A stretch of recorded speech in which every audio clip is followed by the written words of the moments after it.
நேயர்களே, நீங்கள் கேட்டுக்கொண்டிருப்பது அண்ணா சமுதாய வானொலி 90.4 அலைவரிசையில். இது இந்தியாவின் முதல் சமுதாய வானொலி.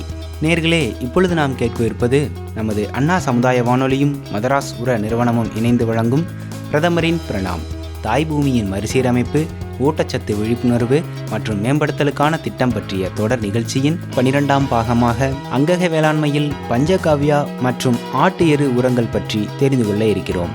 இது குறித்து விளக்குவதற்காக நம்முடன் இணைந்திருப்பவர்கள் மதராஸ் உர நிறுவனத்தின் உர விநியோகத்துறை மேலாளர் திரு கணபதி அவர்கள் மற்றும் உர விற்பனைத்துறை துணை மேலாளர் திருமதி திரிபுர சுந்தரி அவர்கள். வாங்க நிகழ்ச்சியை கேட்கலாம். நேர்களே, முதலில் இந்த பிரதமரின் பிரணாம் திட்டம் பற்றி தெரிந்து கொள்வோம். வணக்கம் மேடம். வணக்கம் சார். நமது இந்திய அரசின் அமைச்சரவையில் பொருளாதார விவகாரங்கள் துறை 28/6/2023 அன்னைக்கு நடந்த கூட்டத்தில் பிஎம் பிரணாம் அப்படின்னு ஒரு திட்டத்துக்கு ஒப்புதல் அளிச்சிருக்கிறாங்க. அதாவது அந்த பிஎம் பிரணாம் திட்டம் அப்படின்னா என்ன, அதை கொஞ்சம் விவரமாக சொல்லுங்களேன். சொல்கிறேன் சார். பிஎம் பிரணாம் என்பது பிரதம மந்திரியின் பூமி தாயை மீட்டெடுத்தல், மண்ணின் தற்போதைய வளம் குறித்த விழிப்புணர்வு ஏற்படுத்துதல், மண்ணை ஊட்டம் ஏற்றுதல் அல்லது வளப்படுத்துதல் மற்றும் சீர்திருத்துதல், அதன் தரத்தை மேம்படுத்துதல் என்பதாகும். பூமி தாயை பாதுகாக்க எடுக்கும் இந்த உன்னத எண்ணம் என்பது நம்ம தாயை ஆரோக்கியமாக பேணுவதற்கு ஒப்பானதாக இருக்குது. அந்த வகையில் பூமி தாய் நமக்கு அதிகமான வளங்களை அள்ளித்தருவாள். நாமும் நம் பூமி தாயை காப்பது நம் ஒருவரின் கடமையாகும். அடிப்படையில் கிராமங்கள் நிலையிலிருந்து நம் அனைவரின் கூட்டு முயற்சியால் மட்டுமே இது சாத்தியமாகும். இப்போ பிரதமரின் பிரணாம் திட்டத்தின் முதன்மையான இலக்கு நீங்கள் சொல்கிறத வச்சு பார்த்தா வேளாண்மையில் அதிகப்படியாக நம்ம ரசாயன உர உபயோகம், பூச்சிக்கொல்லி உபயோகப்படுத்துகிறோம். இப்போது இந்த பிரச்சனையிலேருந்து எப்படி நம்ம வெளியே வர்றது, அதை பற்றி தான் நீங்கள் சொல்கிறீங்கன்னு நினைக்கிறேன். அதை கொஞ்சம் விரிவாக சொல்லுங்களேன். Okay sir. அதிக உணவு உற்பத்திக்காக அதிகப்படியான ரசாயன உரங்களையும் பூச்சிக்கொல்லி மருந்துகளையும் நம்ம உபயோகப்படுத்திக்கிட்டே இருந்ததோட விளைவு பூமி தன் வனப்பை இழந்து வளமையை இழந்து இருக்குது. இதனால் மண்ணின் உற்பத்தி திறனும் குறைஞ்சிருக்கு. மண் பரிசோதனை செய்து மண் பரிசோதனை முடிவுகளின்படி சமச்சீர் உபயோகத்தை கடைபிடிப்பது, நுண்ணுயிர் மற்றும் இயற்கை உரங்களை வேளாண்மையில் பயன்படுத்துவதால் மண்ணின் ஊட்டச்சத்தை பராமரிக்கலாம். அது மட்டும் இல்லாமல் இவற்றுடன் இயற்கை வேளாண்மை, அங்கக வேளாண்மை இந்த மாதிரி முறைகளையும் நம்ம கடைபிடிக்கலாம். இயற்கை வளங்களையும் பராமரிக்கவும் பாதுகாக்கவும் புதிய தொழில்நுட்பங்களான ஒருங்கிணைந்த வேளாண் முறைகளையும் நுண்ணிய நீர் பாசன உத்திகளையும், மூடாக்கு போடுதல், குறைந்த உழவியல் வேளாண்மை, உழவில்லா வேளாண்மை, பயிர் சுழற்சி போன்ற முறைகளையும் வேளாண் பெருமக்கள் உபயோகிக்கலாம். நிலையான நீண்ட நாட்களுக்காக நிற்பதற்கான வேளாண் உத்திகளை கடைபிடிக்க நாம் மாறுவதன் மூலம் மண்ணின் வளத்தை நம்மளால் பெருக்க முடியும். சுற்றுப்புற சூழலில் ஏற்படும் மாசுவையும் கட்டுப்படுத்தலாம். நீண்ட நாள் உணவு உற்பத்திக்கு உறுதியும் அளிக்க முடியும். நாம் முன்னோக்கி செல்லவும் இதனால் ஏதுவாக இருக்கும். சுற்றுப்புற சூழலின் வளத்தையும் மண்ணின் வளத்தையும் பாதுகாக்க மிக முக்கியமான சமச்சீர் உர விநியோகம் என்பது வேளாண்மையில் ஒரு முக்கிய பங்காக இருக்குது. அத்தியாவசியமான பயிர்களுக்கு தேவையான சத்துக்களை சரியான அளவில், சரியான விகிதத்தில், சரியான காலத்தில், சரியான உபயோக முறைகளை பயன்படுத்தி அளிப்பதே சமச்சீர் உர உபயோக முறை என்பதாகும். அந்தந்த முறைகளை பயன்படுத்தி அந்தந்த மாநிலங்களில் உள்ள வேளாண் பல்கலைக்கழகங்கள், வேளாண் அறிவியல் கழகங்கள் பரிந்துரை செய்த உர அளவுகளை அந்தந்த பயிர்களுக்கும் இடங்களுக்கும் தேவையான அளவை பரிந்துரை செய்திருக்கிறாங்க. பரிந்துரைக்கப்பட்ட உர விநியோக அளவுகளை நம்ம சரியாக பயன்படுத்தினால் நமக்கு அதிக மகசூலும் கிடைக்கும். தானியங்களின் உற்பத்தி, பொருட்களின் உணவுகளின் தரமும் மேம்படும். நல்ல வளமான மண்ணில் விளைவிக்கப்பட்ட பழங்கள், காய்கறிகள், தானியங்கள் அனைத்திலும் முக்கியமான சத்துக்களும் அதில் பொதிந்திருக்கும். தரமும் சிறப்பானதாக இருக்கும். அதனோட ருசியும் நல்லா இருக்கும். மேம்படுத்தப்பட்ட மகசூல் விளைச்சலின் தரம் விவசாயிகளுக்கு அதிக லாபங்களையும் பெற்றுத்தரும். இது சந்தையில் அதிக விலையையும் பெற்றுத்தரும். அதிக அளவு விளைப்பது மட்டுமின்றி சிறப்பான ஊட்டச்சத்து பொருந்திய உணவுப் பொருட்களை விளைவிக்கவும் இது ஏதுவாக இருக்கும். இதனால் இரு சாரருக்கும் பலனளிக்கக்கூடிய வெற்றியாகும் இந்த அணுகுமுறை. விவசாயிகளின் சுற்றுப்புற சூழல் மட்டும் இல்லாமல் நம்ம எல்லாருக்குமே நல்ல ஒரு உதவியாக பயன்படுற மாதிரி இருக்குது.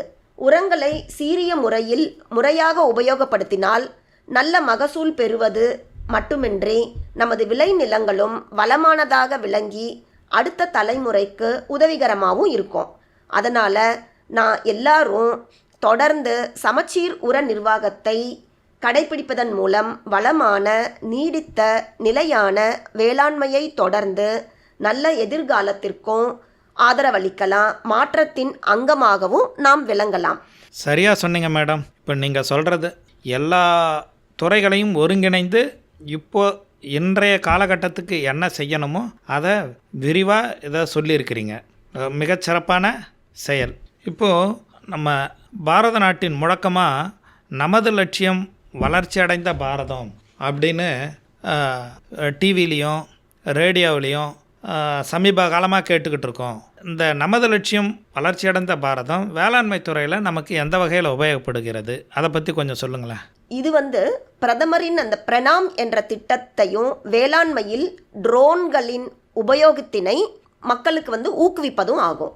இந்திய அரசின் மூலம் நமது இலக்கு வளர்ச்சியடைந்த பாரதம் என்ற யாத்திரையின் மிக முக்கிய நோக்கமாகவே தான் இருக்கு. சமச்சீர் உர உபயோக முறையை கடைபிடித்தல் என்ற நோக்கத்திற்காகவும் நானோ ஃபெர்டிலைசர் உபயோகத்தினை இந்திய அரசின் உரத்துறையானது வேறுபட்ட துறைகளையும் ஒருங்கிணைச்சிருக்காங்க.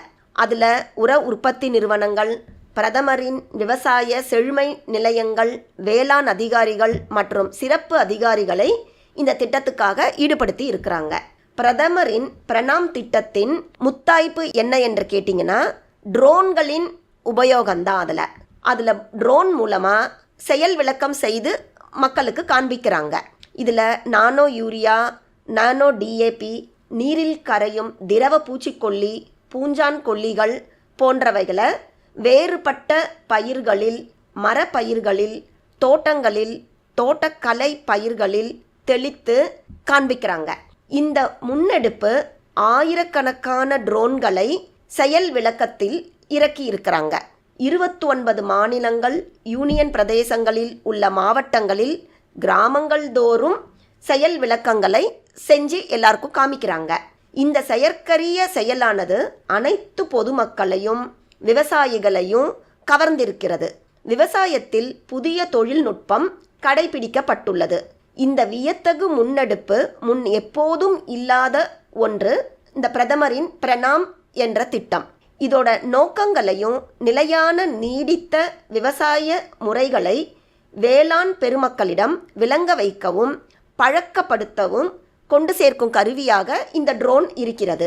இந்த திட்டத்திற்கு விவசாயிகளிடையே பெருமளவு வரவேற்பும் இருக்கு. லட்சக்கணக்கான மக்கள் இந்த ட்ரோன் தெளிப்பான் விதைகளை கண்டு களிக்கின்றனர். குறிப்பாக விவசாய பெருமக்கள் மிக்க ஆர்வமுடன் இதில் பங்கு பெறுகின்றனர். அதிக பலன் அளிக்கக்கூடியதாக உள்ளது என்பதையும் அவர்களால் நன்கு உணர முடிகிறது. இது சம்பந்தமாக விவாதங்கள், செயல்முறை விளக்க கூட்டங்கள் விவசாயிகள் ஆர்வமாக பங்கேற்கிறாங்க.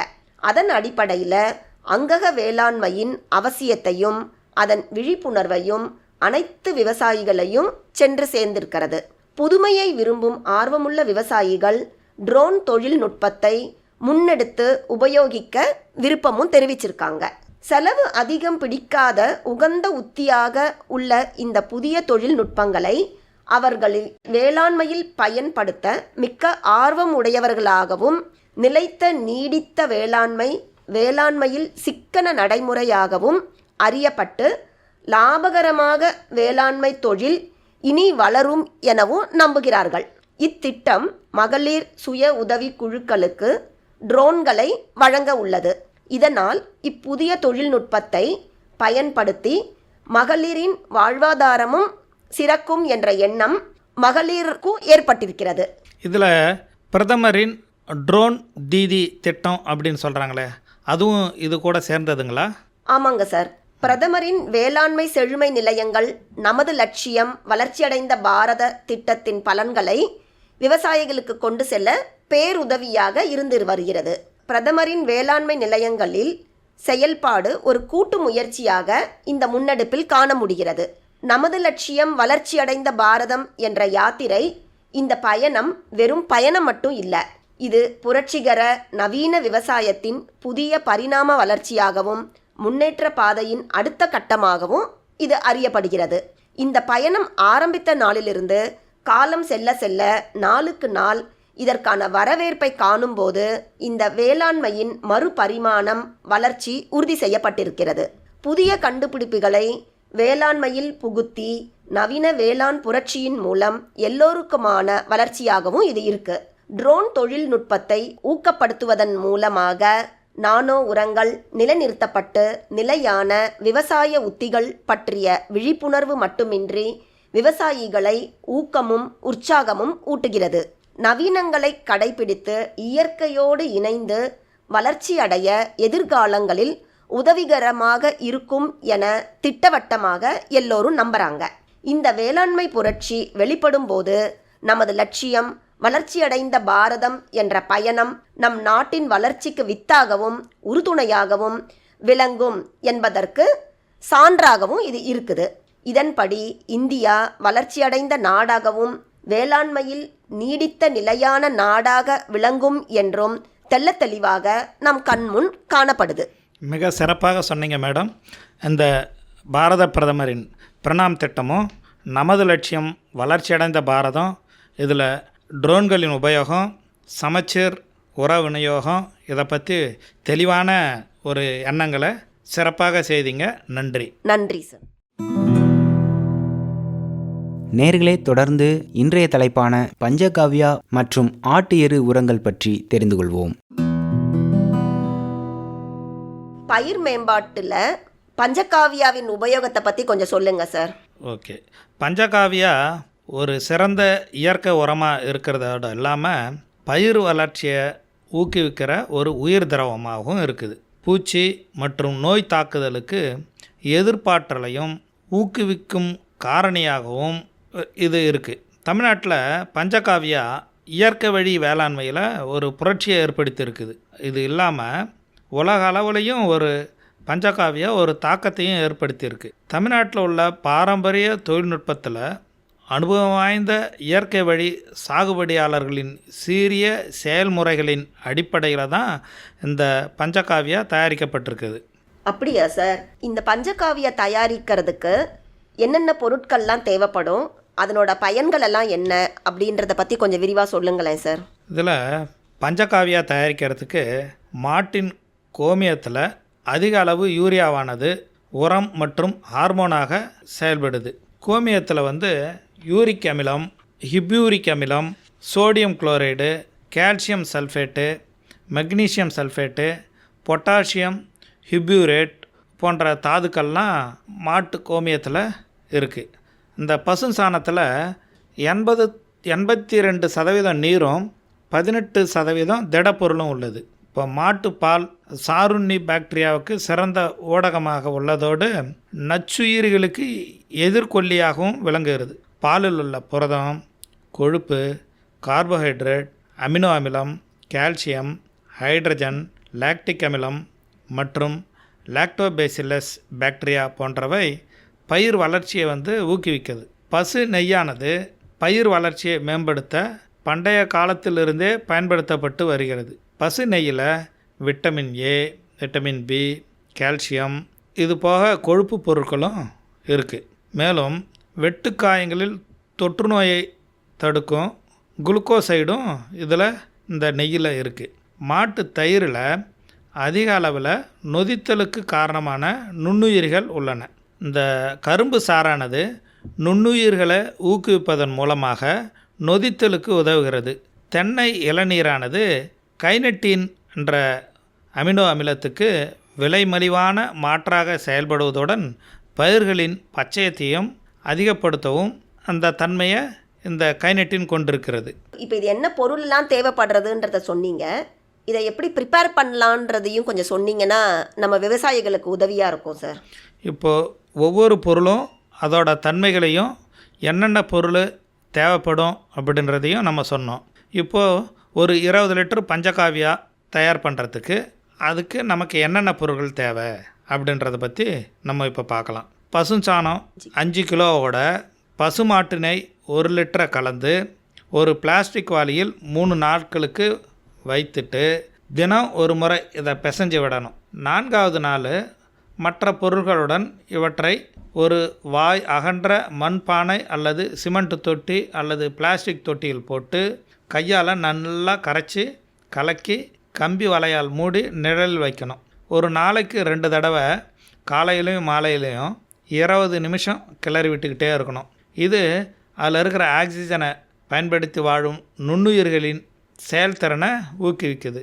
இந்த முறையில் 15 நாட்களில் பஞ்சகாவியா தயாராகிடும். இதிலிருந்து 3% கரைசல் தயாரிக்கப்பட்டு ஹெக்டருக்கு 1/2 லிட்டர் வீதம், ஹெக்டருக்கு 500 லிட்டர் வீதம் கைத்தெளிப்பான் கொண்டு நம்ம தெளிச்சுக்கலாம்.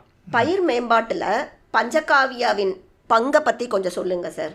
பயிர் மேம்பாட்டில் தாவரங்களுக்கு தேவையான ஊட்டச்சத்துக்களை பஞ்சகாவியா அளிக்குது.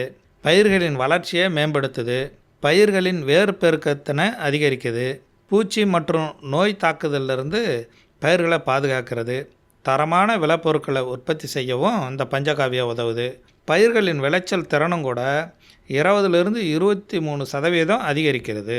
இந்த வகையில் பஞ்சகாவியான் உபயோகப்படுத்துறதுனால நமக்கு எண்ணற்ற பலன்களை விவசாயிகளை பெற்று வருகிறார்கள்.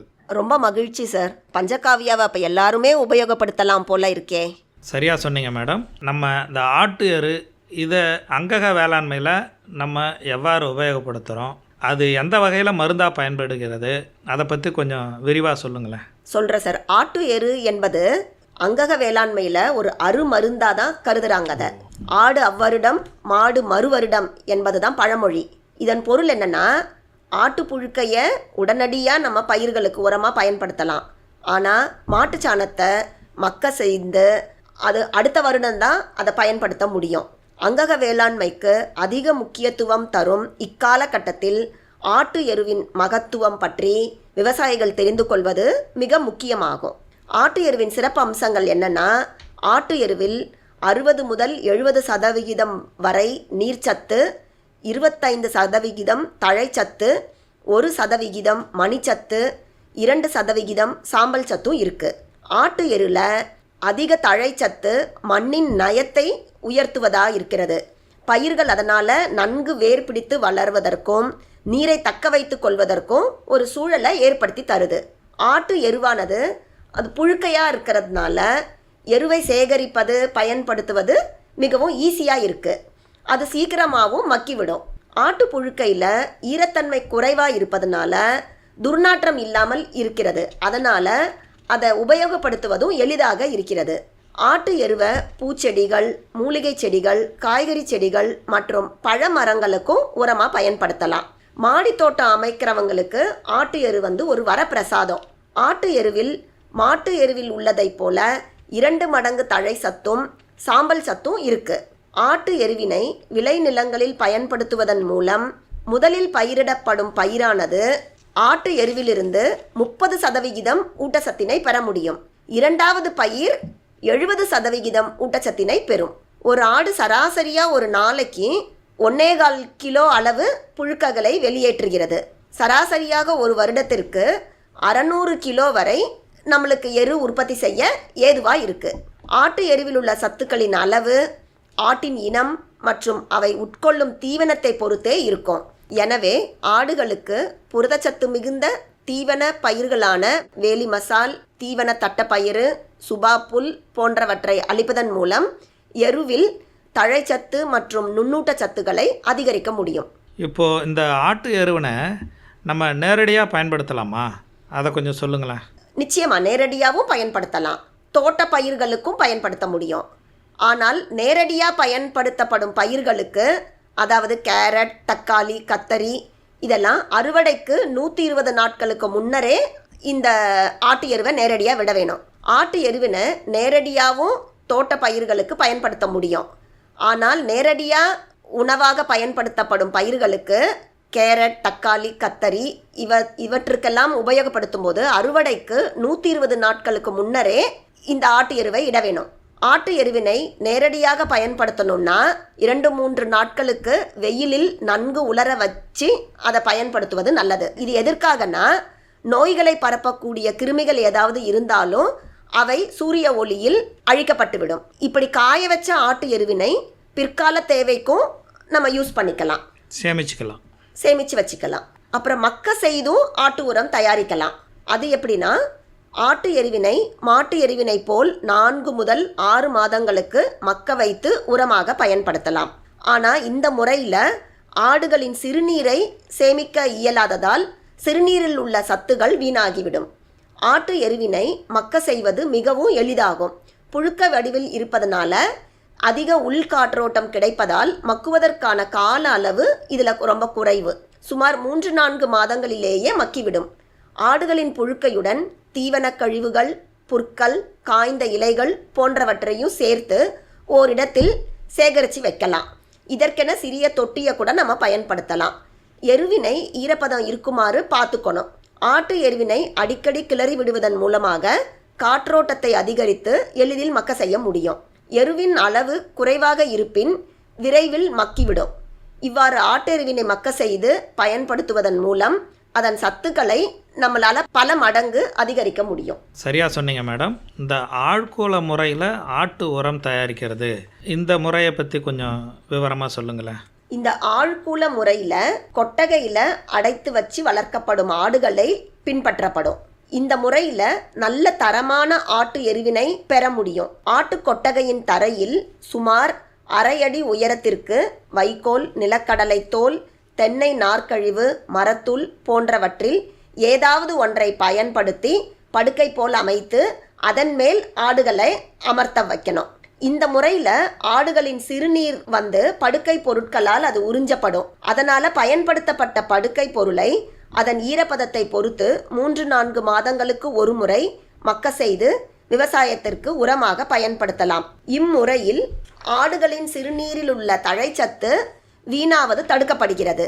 மேலும் இம்முறையில் கிடைக்கப்பெறும் ஆடுகளின் எருவில் களை செடிகளின் விதைகள் இல்லாமல் இருப்பதால் ஆழ்கூல உரத்தை வேளாண் பயிர்களுக்கு பயன்படுத்தும் போது களைகள் குறைவாகவே ஏற்படும்.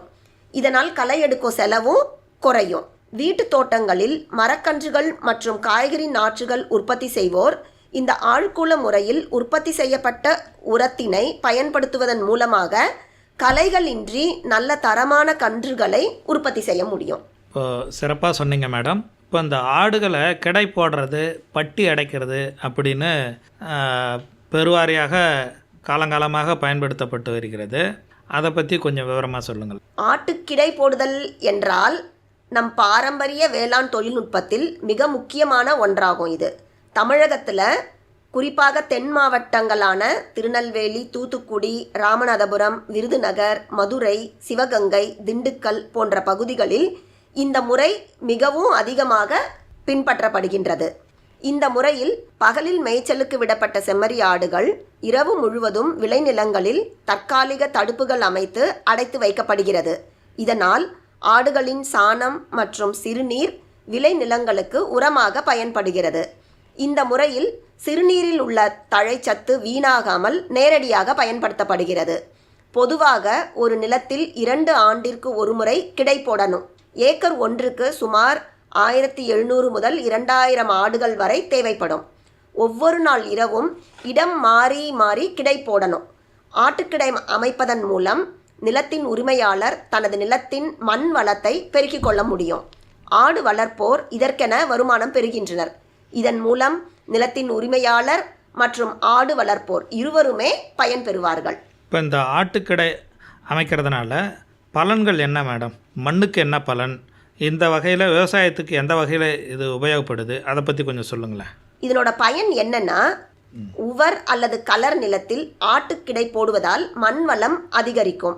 மண்ணில் உள்ள நுண்ணுயிர்கள் பாதுகாக்கப்படும். பயிர்கள் ஒரே சீராக வளர்வதுடன் அதிக நோய் எதிர்ப்பு சக்தியும் பெறும். மற்ற கால்நடைகளுக்கோ சுற்றுச்சூழலுக்கோ எந்த பாதிப்பும் ஏற்படாது. குறைந்த செலவில் பயிர்களுக்கு அத்தியாவசியமான சத்துக்கள் அனைத்தும் கிடைக்கிறது.